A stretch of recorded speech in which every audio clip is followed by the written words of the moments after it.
ताकतवर हुआ हमास, आखिरी गढ़ में आईडीएफ का हमला।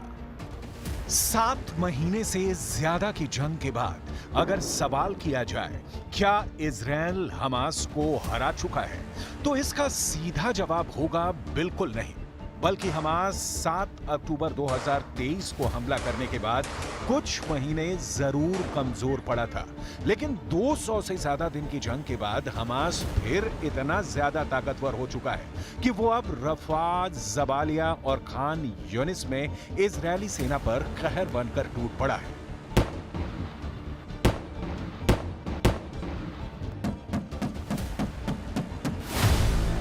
रफा में घुसे मरकाबा टैंक, सुरंग से हमास के हमले। जरा हमास की तरफ से जारी इस वीडियो को देखिए, जिसकी हर तस्वीर में इजराइल के टैंक और सैनिकों की चीथड़े उड़ते दिख रहे हैं।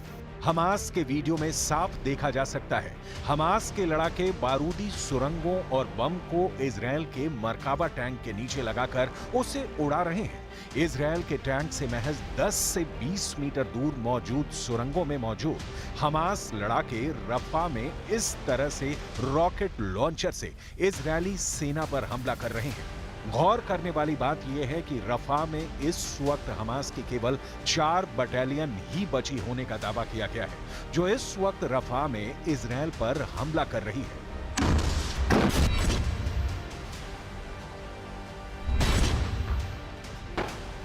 बेशक इजरायली सेना दावा करे कि उसने हमास के 10,000 से ज्यादा लड़ाकों को मार डाला है, लेकिन देखा जाए तो हमास के हमले के तरीके और उसकी संख्या पर खास असर नहीं पड़ा है।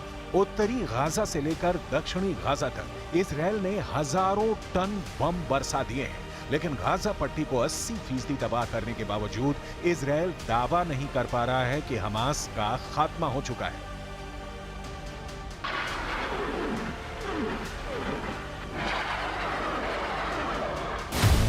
हमास के आखिरी गढ़ में खूनी हमला।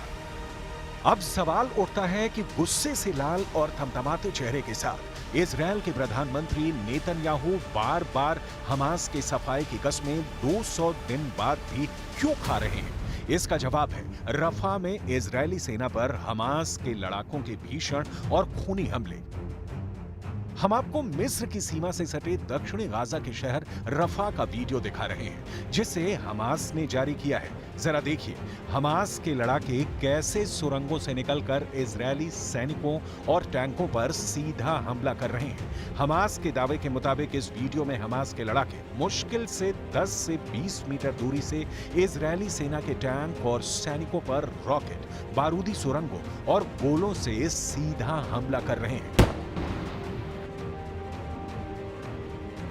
हमास के दावों के मुताबिक जबालिया कैंप में इजरायली सेना पर घात लगाकर हमले किए गए हैं। हमास की अल कासिम ब्रिगेड का दावा है कि मरकाबा टैंक के पीछे छिपे इजराइल के 7 सैनिकों को उसने धमाके में उड़ा दिया है। अल कासिम ब्रिगेड का दावा है कि उसने इजरायली सेना पर 105 अल यासिन गोलों से हमला किया है। जबालिया कैंप की जिस बिल्डिंग में इजरायली सैनिक तैनात थे, उसे भी बारूदी सुरंगों और गोलों से हमास ने उड़ा दिया है। इसके अलावा हमास ने शवाज नाम की आईईडी के धमाकों से इजरायली सेना को भारी नुकसान पहुंचाया है। תחליף לניצחון הצבאי. הניסיון לעקוף אותו בטענה כזו או אחרת הוא פשוט מנותק מהמציאות. יש תחליף אחד לניצחון. תבוסה. תבוסה צבאית ומדינית, תבוסה לאומית. הממשלה בראשותי לא תסכים לכך. अब तक गाजा युद्ध में इजराइल के 278 से ज्यादा सैनिक मारे जा चुके हैं, जबकि इजरायली दावों के मुताबिक हमास के 10,000 से ज्यादा लड़ाके मारे जा चुके हैं।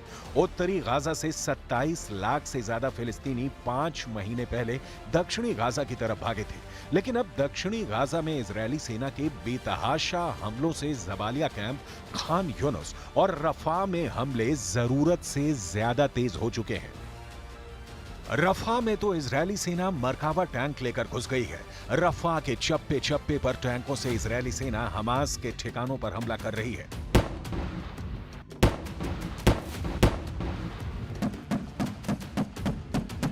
इसके साथ ही इजरायली वायुसेना ने 2 से 3 हजार किलो के बम से रफा में हमले किए हैं, जोरदार धमाकों से सैकड़ों फिलिस्तीनी मारे जा रहे हैं। हालात ये हो गए हैं कि मिस्र से सटे रफा शहर से 1 लाख से ज्यादा लोग शहर छोड़कर भाग चुके हैं, जबकि अब तक दक्षिणी गाजा से 5 लाख से ज्यादा लोग भाग गए हैं। खच्चर, खटारा, कारों पर बैठकर लोग भाग रहे हैं, खानों की तलाश, सर छिपाने की कोशिश, और उसके बीच इजरायल के बेहद भारी और ताकतवर बम फिलिस्तीनियों के चीथड़े उड़ा रहे हैं।